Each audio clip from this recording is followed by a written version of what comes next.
اس لیے کہا کہ اللہ کے حضور جھکنا نہ بھولنا اور نماز قائم کرنا۔ نماز کا تعلق اپنے آپ سے ہے کہ وہ اپنے آپ کو سنوارتا ہے، تقرب اللہ کے لیے اس کی اپنی عملی کوشش ہے، بندے اور خدا کا ایک ربط ہے نماز۔ اسی طرح یہ خیال کہ میرا مالک مجھے دیکھ رہا ہے، اس سے بھی تہذیب نفس ہوتی ہے، باطن کی تربیت ہوتی ہے۔ انسان ایک حصار میں آ جاتا ہے، ایک پہرے میں آ جاتا ہے کہ میرا اللہ مجھے دیکھ رہا ہے، اور پھر وہ قدم پھونک پھونک کے رکھتا ہے۔ وہ اچانک لوگ بیٹھے ہوئے ہونا، تو آج کل یہ سوشل میڈیا کا زمانہ ہے، تو کوئی کیمرہ سیدھا کر لے تو ایک دم مرتب ہو جاتے ہیں، اس لیے کہ اب ہماری تصویر آنے والی ہے۔ یا کوئی کسی کو کہے کہ جناب آپ لائیو جا رہے ہیں، تو وہ بالکل اپنی حرکات سکنات منظم کر لیتے ہیں، کپڑے سیدھے کرنے لگ جاتے ہیں، اس لیے کہ ہم لائیو جا رہے ہیں۔ وہ لائیو چاہے 5 آدمی دیکھ رہے ہوں، چاہے 10 آدمی دیکھ، لیکن پھر بھی چونکہ ہم لائیو جا رہے ہیں تو اپنی حرکات سکنات مرتب کر لیں گے، منظم ہو جائیں گے۔ اور جب یہ یقین ہو کہ میرا اللہ مجھے دیکھ رہا ہے، یہ ساری حرکتیں وہاں لائیو جا رہی ہیں، تو پھر دل میں برا خیال بھی آنے لگے گا تو اس کو روکیں کہ میرا اللہ تو دیکھ رہا ہے۔ پھر بولی بھی مرتب ہو جائے گی، پھر رویے بھی مرتب ہو جائیں گے، طرز معاشرت بھی منظم ہو جائے گا، آنکھیں بھی نہیں بھٹکیں گی، خیال بھی نہیں بہکیں گے، سوچیں بھی آوارہ نہیں ہوں گی، چاہے آپ بند کمرے میں کیوں نہ ہوں، پھر بھی منظم رہیں گے، اس لیے کہ میرا اللہ مجھے دیکھ رہا ہے۔ تو یہ یقین زندگی کو منظم کرتا ہے۔ تو اس کا تعلق بھی انسان کی ذات سے تھا۔ نماز سے بھی تہذیب نفس ہے، اللہ سے تقرب حاصل ہوتا ہے۔ اب کہا تو خود غرض نہ بننا کہ اپنے آپ کو سنوار لیا اور کافی ہے، نہیں، لوگوں کو بھی نیکی کا حکم، وامر بالمعروف ونہا عن المنکر، لوگوں کو نیکی کا حکم دینا اور برائی سے منع کرنا لوگوں کو، یہ مومن کی زندگی ہے۔ نماز پڑھنے والے اگر نماز کی روح سے آشنا ہو جائیں کہ یہ محض اوپر نیچے ہونے کی مشق نہیں ہے، بلکہ یہ اللہ کے حضور اپنی نیازمندی کا اظہار ہے، اپنے عجز کا اظہار ہے، تو پھر نماز ان کو وہ مقام دیتی ہے اور وہ شعور بخشتی ہے کہ جو بے نمازی کے نصیب میں کہاں۔ انسان کے اشرف اعضاء اس کے سر میں ہیں، بولنے کی قوت زبان سر میں، دیکھنے کی قوت آنکھیں سر میں، سننے کی قوت کان سر میں، سوچنے کی قوت دماغ سر میں، سونگھنے کی قوت ناک سر میں، اور یہ سر مالک کے در پہ۔ اور زبان سے بندہ کیا کہہ رہا ہے؟ سبحان ربی الاعلی، مالک تو سب سے اعلیٰ ہے۔ اور اپنا رویہ اور عمل کیا ہے کہ اپنی ناک بھی خاک پہ رکھی ہے، پیشانی بھی خاک پہ رکھی ہے، اور باقی اعضاء بھی خاک پہ ہیں۔ تو گویا عملاً یہ بتا رہا ہے مالک مجھ سے نیچا کوئی نہیں اور تجھ سے اونچا کوئی نہیں۔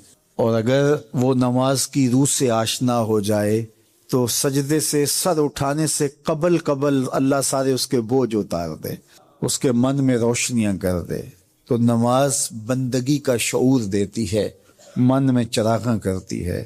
اللہ کے حضور جھکنے سے بندہ ایسا بندہ کامل بن جاتا ہے کہ پھر وہ کسی اور کے آگے نہیں جھکتا۔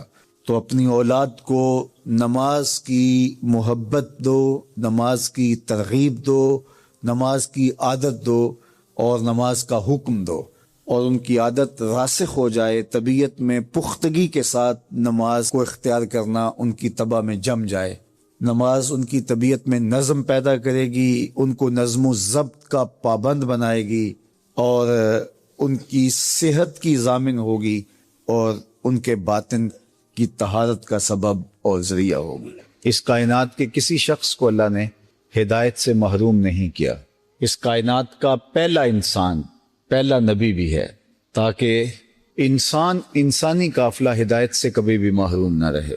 اور پھر اس کے بعد مختلف ادوار میں فطری اور جبلی ہدایت تو انسان کی طبع کے اندر رکھی گئی ہے۔ وَهَدَيْنَاهُ النَّجْدَيْنِ، ہم نے اس کو دونوں گھاٹیوں کی طرف رہنمائی کی ہے۔ تو اس سے علماء تفسیر نے لکھا ہے کہ خیر اور شر کی گھاٹیاں ہیں، اسے پہچان ہے، اس کی طبع کے اندر یہ بات رکھ دی گئی ہے کہ اچھائی کیا ہے، اس کو پتہ ہے کہ برائی کیا ہے۔ حضور علیہ السلام کے پاس ایک شخص سوال پوچھنے آیا، اور ان کا نام وابصہ بن معبد تھا، اور مجلس لگی تھی اور جہاں جگہ ملی وہاں بیٹھے، تو حضور نے فرمایا ادنو یا وابصہ، نیڑے آ جاؤ۔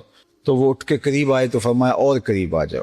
تو وہ اور قریب آ گئے تو 3 مرتبہ فرمایا ادنو یا وابصہ، وابصہ اب بھی دوری ہے اور قریب آ جاؤ۔ تو حضرت وابسہ کہتے ہیں میں اپنے مقدر پہ قربان جاؤں، میں اتنا نیڑے ہوا کہ میرے گھٹنے حضور کے گھٹنوں سے چھونے لگے۔ جب اتنا قریب ہو گیا تو مجھے حضور نے فرمایا وابسہ کوئی سوال پوچھنے آئے ہو؟ میں نے کہا جی حضور سوال پوچھنے آیا ہوں۔ کہا جو سوال پوچھنے آئے ہو پوچھو گے یا بتاؤں کیا پوچھنے آئے ہو؟ عرض کی حضور اگر آپ بتا دیں پھر تو بہت خوب ہو۔ فرمایا تم خیر اور شر کے بارے پوچھنے آئے ہو، اچھائی کیا ہوتی ہے اور برائی کیا ہوتی ہے؟ جی حضور یہی میرا سوال تھا۔ کہا اس کا جواب مجھ سے لینا یا اپنے آپ سے؟ عرض کی جواب آتا ہوتا تو سوال ہی کیوں کھڑا ہوتا؟ تو حضور نے حدیث پاک میں آتا ان 3 انگلیوں کو جوڑا، فضرب علی صدرہ فقال استفت قلبک، اور حضور نے یہ وسط سینہ میں دل والی جگہ پر ان انگلیوں کو یوں مارتے ہوئے کہا یہ مفتی بیٹھا اسے پوچھ لے، یہ تجھے بتا دے گا کہ خیر کیا ہے، یہ تجھے بتا دے گا شر کیا ہے۔ تو یہ فطری اور جبلی ہدایت ہے۔ وَهَدَيْنَاهُ النَّجْدَيْنِ، اس نے دونوں گھاٹیاں خیر شر کی اس کو معرفت دی ہے، اس کو پہچان کی ہے۔ یہ گناہوں کی کثرت کی وجہ سے اس پہچان کو بھی کھو بیٹھے تو امر آخر ہے، لیکن فطرتاً اس کو اللہ نے انسان کی طبع کے اندر اچھائی اور برائی کی تمیز پیدا کی ہے، جس کو کہا جاتا ہے کہ ضمیر ہے جو انسان کا اندر سے کہتا تم غلط کہہ رہے ہو۔ وہ ہدایت کا چراغ ہے جو ہر شخص کے سینے میں اللہ تعالیٰ جل شانہ نے رکھا ہے۔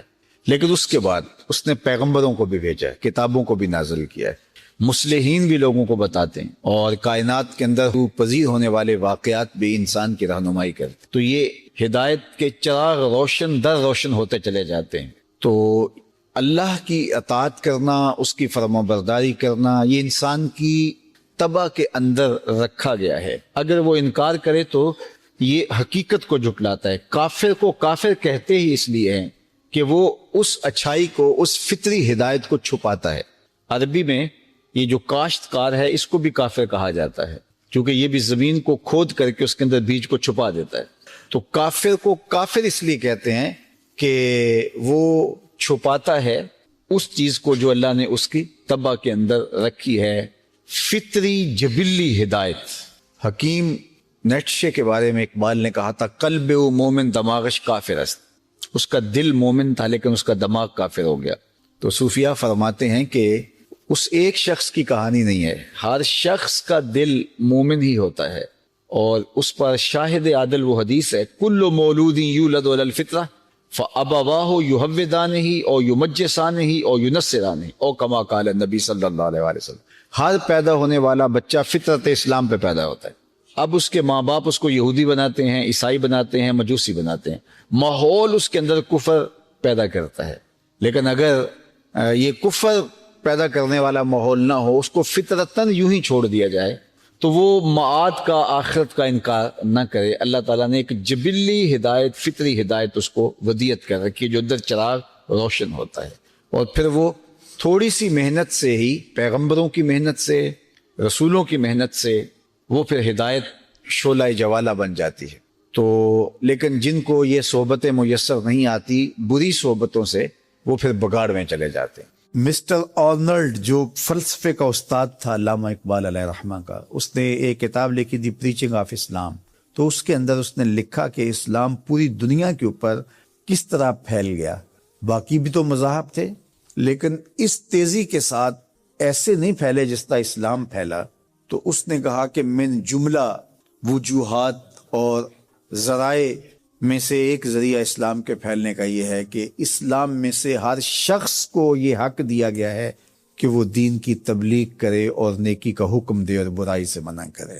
میرے حضور نے خطبہ حجۃ الوداع کے موقع پر 1,44,000 صحابہ سے مخاطبت کرتے ہوئے فرمایا فَلْيُبَلِّغِ الشَّاهِدُ الْغَائِبَ، جو موقع پہ موجود نہیں ہیں تم سب کی ذمہ داری ہے ان تک میرا پیغام پہنچا دو۔ بلغوا عنی ولو آیہ، میری جانب سے ایک آیت بھی آتی ہو تم نے اس کو آگے منتقل کرنا ہے۔ مومن ایک معاشرتی فرد ہے جو صرف اپنے آپ کو ہی نہیں بچاتا، دوسروں کو بھی بچاتا ہے، دوسروں کی بہتری کا ضامن ہوتا ہے۔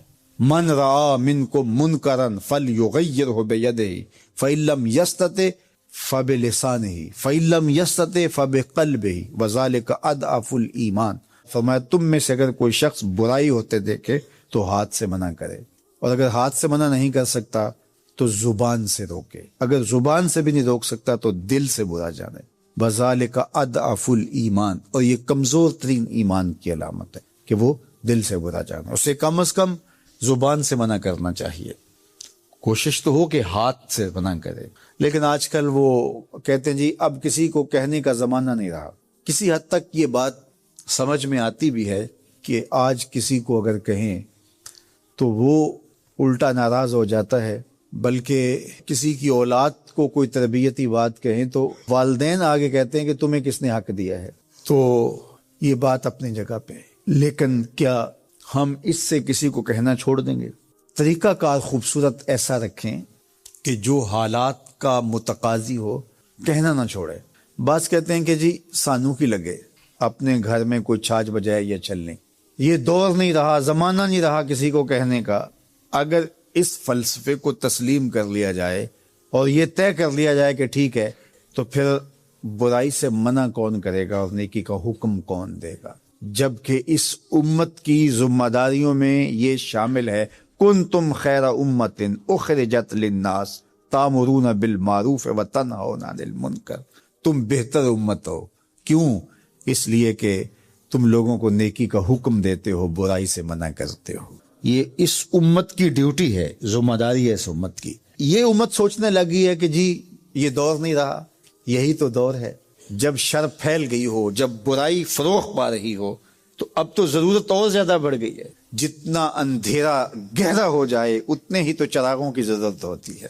اور ہم یہ فلسفہ تراش کے اپنے نفس کو مطمئن کر لیا کہ یہ دور نہیں رہا کسی کو کہنے کا۔ حضور نے مثال بیان فرمائی کہ کشتی میں سارے لوگ قابض ہو کے اپنی جگہ کو طے کر کے بیٹھ جاتے ہیں اور سفر شروع ہو جاتا ہے، اور ایک شخص اپنے ہی حصے کی جگہ میں سوراخ کرنا شروع کر دیتا ہے، اور باقی اگر اس کا ہاتھ نہیں پکڑتے، اس کو روکتے نہیں ہیں اور کہتے ہیں ٹھیک ہے وہ اپنی جگہ پہ کر رہا ہے، اپنے گھر چھاج بجائے چلنی، ہمیں کیا لگے، تو تھوڑی دیر کے بعد کشتی ڈوبے گی تو یہ بھی سلامت نہیں رہ پائیں گے۔ اور اگر اس کا ہاتھ پکڑ لیتے ہیں تو وہ بھی بچے گا اور یہ بھی ڈوبنے سے محفوظ رہیں گے۔ جب برائی پنپتی ہے، برائی کی نشو و نما ہوتی ہے، تو کیا وہ چنگاریاں ہمارے گھروں کو خاکستر نہیں کرتی ہیں؟ معاشرہ تباہ ہوتا ہے تو ہم اپنی اولادوں کو پھر کس طرح بچا پائیں گے؟ تو مل کے برائی کو روکنا اور نیکی کا حکم دینا، یہ مسلم معاشرے کے تمام افراد کی ذمہ داریوں میں شامل ہے۔ اور ہم اہل ایمان اپنے رب سے بہت محبت کرتے ہیں، ٹوٹ کے محبت کرتے ہیں، اور ہمارے دل رکھے ہی اللہ کی محبت کے لیے ہیں۔ اور اللہ جل شانہ کی محبت قلب کی زندگی ہے، قلب کی حیات حب الہی ہے، اور اگر اس کو یہ غذا نہ ملے تو یہ دل جو ہے یہ مر جاتا ہے اس چمڑے کے وجود کے اندر، اگر یہ اس کی اللہ کی محبت سے اس کی آبیاری نہ ہو۔ جس طرح کوئی بیج اگر زمین کے اندر آپ نہیں بوتے اور اس کو تھیلے کے اندر آپ نے رکھ دیا تو کچھ عرصہ تو وہ موجود رہے گا، لیکن ایک وقت کے بعد جو ہے وہ ختم ہو جائے گا۔ تو یہ بھی ایک بیج ہے دل، جس طرح اس بیج کے اندر وہ بیج آم کی گٹھلی ہے تو اس کے اندر پتے بھی ہیں، شاخیں بھی ہیں، رس بھی ہے، رنگ بھی ہیں، پھول بھی ہیں، مٹھاس بھی ہے، ذائقے بھی ہیں، اور سب کچھ اس کے اندر رکھا ہے۔ بظاہر گٹھلی چیر کے دیکھیں تو کچھ بھی نہیں ہے، لیکن سب کچھ ہے اس ننھے سے مہین سے بیج میں۔ جو گلاب کا بیج ہے اس کے اندر خوشبو بھی ہے، اس بیج کے اندر پتیاں بھی ہیں، اس بیج کے اندر شاخیں بھی ہیں، سبز پتے بھی ہیں، سرخ پتیاں بھی ہیں، لیکن پھاڑ کے دیکھیں تو آپ کو کچھ بھی نہیں ملے گا۔ لیکن جب وہ زمین میں رکھیں گے، اگے گا، تو یہ ساری چیزیں ظہور پذیر ہوں گی۔